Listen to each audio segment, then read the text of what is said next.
let's go ahead and create a reading exam and show you what the blank test feature of creating an actual assessment looks like as well. So once again, to create our assessment, we pick our subject, and we pick our grade level.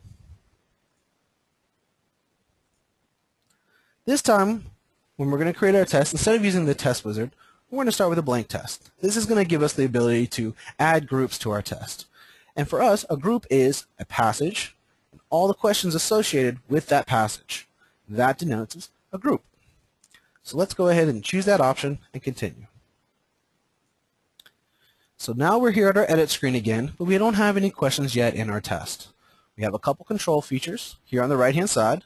We have the ability to add a group, add a paired group, or go find questions based on an actual TEK. So if we want to create a reading test, a lot of times it's advantageous to start with the passages first before we actually pull out questions. So to view our passages, clicking the Add Group function will let us get a view of all of our passages in the bank before we actually move into question selection. As you can see, we have a large, extensive section of passages for every grade in reading in the STAAR Test Maker bank. We keep a minimum of 50 passages per grade level.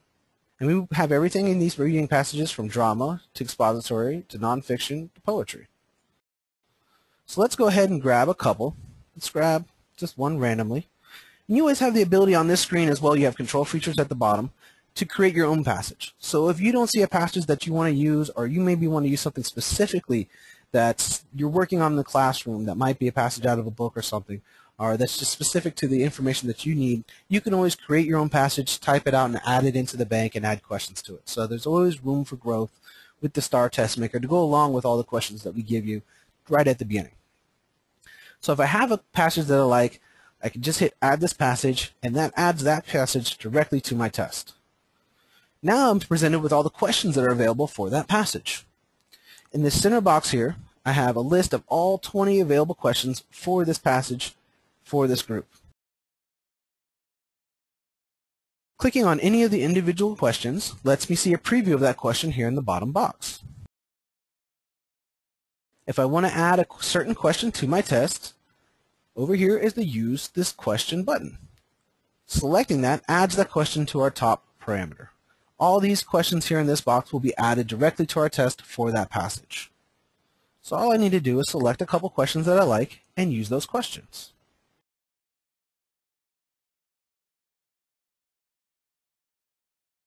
Now if I'm going through the list of questions here and I'm not sure what one of the questions is referring to, or I just want a good quick refresher on what the passage is in general, we do have a View Passage button right here, which will give you another glimpse of the passage itself without actually taking you out of where you're at in the program. And when you're done, the OK button brings you right back to where you are. So you haven't lost your place in your work. At any time, if you want to redo a question that we have in the bank, or you just want to add your own question, the Create Question button is right here. Always gives you the ability to customize anything in the bank, customize your own thoughts and questions, and add them to your assessments. So when I'm happy with the total number of questions I have for an individual passage that I'm looking at, the Done option is right here, and it auto-adds those 4 questions right onto my test now. And as you can see, just like in the math section, the reading section, the questions are broken out identically. We have what position they are on the test. These are all grouped together, so it lets us know that they're 1, 2, 3, and 4 of a group. What reporting category they're out of, the content that it's being assessed, if it's readiness to supporting, and the cognitive complexity as well. And then the question stem, and once again, once they're selected, you can preview them here at the bottom.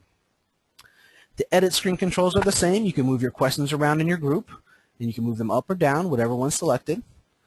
You can edit your answer order of those individual questions. You can do a quick view of your group again and see, okay, I have the passage. Through the quick view, I can see the passage and the questions I've selected already. Editing the group brings me right back to our previous screen, lets me continue to add questions or take questions out of the passage group that I've already selected. The Add group lets me add another passage so I can continue to build out my assessment. So if I hit Add group, I can once again get a list of all the individual passages in the bank, and I can select another one and add it directly on my test and continue to build out. And now I have questions that are focused around individual passages versus having, say, 5 passages with 5 individual questions for each one. That's a little bit of a waste. So with this format style, you're able to really contain your assessment and make it effective and efficient. So let's grab another one real quick. And then that gives me access to all the questions available for that passage. Selecting the ones I want becomes quite simple. By using this question, I highlight the one I want and use the question. Highlight the one I want and use the question. I can always create my own question again, and when I'm done, I hit done. And now I have two separate passages added to the same test, and the questions for those passages are sectioned out by the individual reading passage itself. We have paired groups as well, which lets you pick out individual paired passages that have questions not only for the first passage and the second passage, but compare and contrast questions which assess both. You can always remove questions in entire groups if you like to change something or start over. And you can always move around the order in which the passages appear on the test as well. Selecting question 1 in a group gives you the ability to move a group up and put that in the previous position's place. So say I like the passages that I have, and I like the questions that I have, and I like the ordering that they're in. The next button brings me to our format screen, which then again asks me how do I want the test to look when I'm ready to print it out. Do I want the student to answer directly on the test or on a bubble sheet? What information would I like the students to provide for me on the exam? If I'd like to add headers, if I'd like to add multiple columns, if I'd like to increase my font size and add extra spacing or expectation tags for the individual numbered questions themselves. And when I'm ready, here's my test. I have all the information that I requested from headers and information from the students. I have my instructions and then my passages. After the passages, I have my questions, and after my questions, I have my second passage, and then the questions for that. Once again, the answer key is also viewable. Printing a hard copy is available. Saving it and coming back and sharing is always available as well. I hope this has been informational for everyone, and if you have any other additional questions, feel free to give us a call at any time. Our number is 1-800-930-8378. Thank you for taking time out of your day to view STAAR Test Maker. You guys have a wonderful day.